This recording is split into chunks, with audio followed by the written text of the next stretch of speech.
ದೇವರು ಕೊಡುವ 7 ಸೂಚನೆಗಳು. ನಿಮ್ಮ ಒಳ್ಳೆಯ ಸಮಯ ಶುರುವಾಗುವ ಮುನ್ನ ಹೀಗೆ ಆಗುತ್ತದೆ.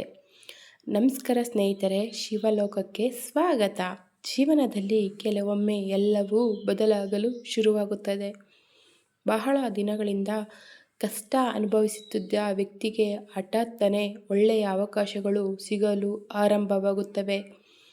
ಮುಚ್ಚಿದ ಬಾಗಿಲುಗಳು ತೆರೆದುಕೊಳ್ಳುತ್ತವೆ, ನಿಂತಿದ್ದ ಕೆಲಸಗಳು ಪೂರ್ಣಗೊಳ್ಳುತ್ತವೆ. ಆದರೆ ಸ್ನೇಹಿತರೆ, ಒಳ್ಳೆಯ ಸಮಯ ಬರುವ ಮುನ್ನ ದೇವರು ಕೆಲವು ಸೂಚನೆಗಳನ್ನು ನೀಡುತ್ತಾನೆ ಎಂದು ನಮ್ಮ ಹಿರಿಯರು ನಂಬುತ್ತಾರೆ.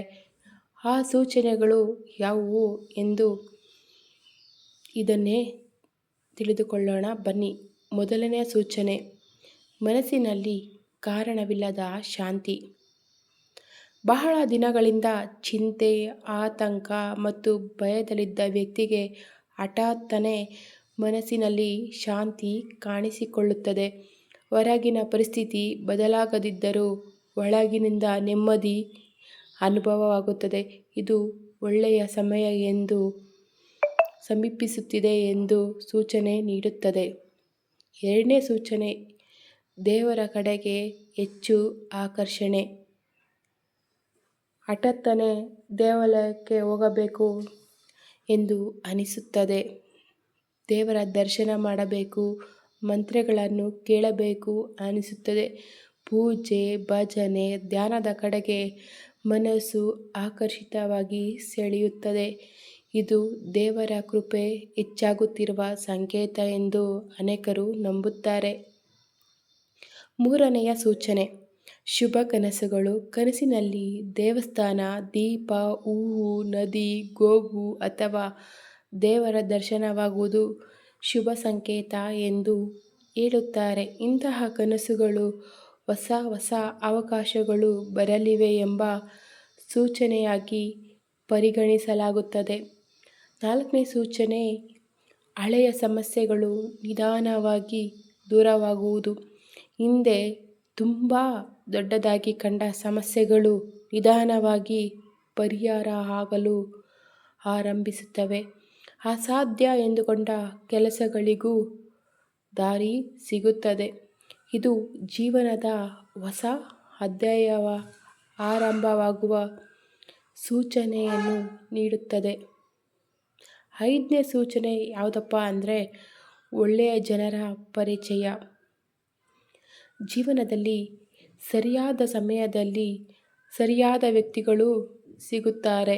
ಕೆಲವರು ಮಾರ್ಗದರ್ಶನ ನೀಡುತ್ತಾರೆ, ಇನ್ನು ಕೆಲವರು ಸಹಾಯವನ್ನು ಮಾಡುತ್ತಾರೆ. ಇಂತಹ ಭೇಟಿಗಳು ದೇವರ ಆಶೀರ್ವಾದದ ರೂಪ ಎಂದು ಹೇಳಲಾಗುತ್ತದೆ. ಆರನೇ ಸೂಚನೆ ಯಾವುದಪ್ಪ ಅಂದರೆ ಆತ್ಮವಿಶ್ವಾಸ ಹೆಚ್ಚಾಗುವುದು.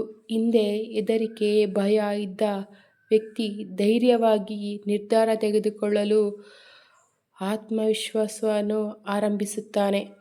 ನಾನು ಮಾಡಬಲ್ಲೆ ಎಂಬ ಭಾವನೆ ಮೂಡುತ್ತದೆ. ಇದು ಯಶಸ್ಸಿನ ಮೊದಲ ಹೆಜ್ಜೆಯಾಗಿರುತ್ತದೆ. ಏಳನೇ ಸೂಚನೆ, ಪದೇ ಪದೇ ಶುಭ ಸಂಕೇತಗಳು ಕಾಣುವುದು.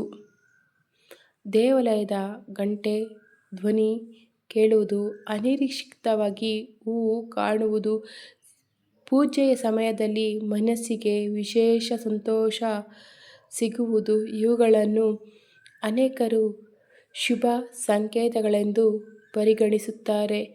ಒಂದು ಸಣ್ಣ ಕತೆ ಹೇಳ್ತೀನಿ ಬನ್ನಿ. ಒಬ್ಬ ಬಡ ರೈತನಿದ್ದ. ಅವನ ಜೀವನದಲ್ಲಿ ಕಷ್ಟಗಳೇ ಹೆಚ್ಚು. ಸಾಲ, ದುಃಖ, ಸಮಸ್ಯೆಗಳು ಅವನನ್ನು ಸುತ್ತುವರಿದಿದ್ದವು. ಆದರೆ ಒಂದು ದಿನದಿಂದ ಅವನ ಮನಸ್ಸಿನಲ್ಲಿ ವಿಚಿತ್ರ ಶಾಂತಿ ಮೂಡಿತು. ಪ್ರತಿದಿನ ದೇವಾಲಯಕ್ಕೆ ಹೋಗಲು ಆರಂಭಿಸಿದ. ಸ್ವಲ್ಪ ಡಿಸ್ಟರ್ಬೆನ್ಸ್ ಆಗಿದ್ದಕ್ಕೆ ಕ್ಷಮೆ ಇರಲಿ. ಒಳ್ಳೆಯ ಜನರ ಪರಿಚಯವಾಯಿತು. ಕೆಲವೇ ತಿಂಗಳಲ್ಲಿ ಅವನ ಕೃಷಿ ಚೆನ್ನಾಗಿ ಬೆಳೆಯಿತು. ಆದಾಯ, ಸಂಪಾದನೆ ಹೆಚ್ಚಾಯಿತು. ಅವನು ಹೇಳಿದ ಮಾತು ಒಂದೇ, ಒಳ್ಳೆಯ ಸಮಯ ಬರುವ ಮುನ್ನ ದೇವರು ನನಗೆ ಧೈರ್ಯ ಮತ್ತು ಶಾಂತಿಯನ್ನು ಕೊಟ್ಟಿದ್ದ ಎಂದು. ಆದರೆ ಕೊನೆಯ ಮಾತು ಸ್ನೇಹಿತರೆ ಏನಪ್ಪ ಅಂದರೆ, ಈ ಸೂಚನೆಗಳು ಕಂಡರೆ ಭಯ ಪಡಬೇಕಾಗಿಲ್ಲ, ಅಹಂಕಾರವೂ ಪಡಬಾರದು. ದೇವರ ಮೇಲೆ ನಂಬಿಕೆ ಇಟ್ಟು ಒಳ್ಳೆಯ ಕೆಲಸಗಳನ್ನು ಮಾಡುತ್ತಾ ಮುಂದೆ ಸಾಗಬೇಕು. ದೇವರ ಕೃಪೆ ಇದ್ದರೆ ಜೀವನದಲ್ಲಿ ಅದ್ಭುತ ಬದಲಾವಣೆಗಳು ಸಾಧ್ಯ. ವಿಡಿಯೋ ಇಷ್ಟವಾದರೆ ಲೈಕ್ ಮಾಡಿ, ಶೇರ್ ಮಾಡಿ ಮತ್ತು ನಮ್ಮ ಚಾನಲ್ನ ಸಬ್ಸ್ಕ್ರೈಬ್ ಮಾಡೋದನ್ನು ದಯವಿಟ್ಟು ಮರಿಬೇಡಿ. ತುಂಬು ಹೃದಯದ ಧನ್ಯವಾದಗಳು.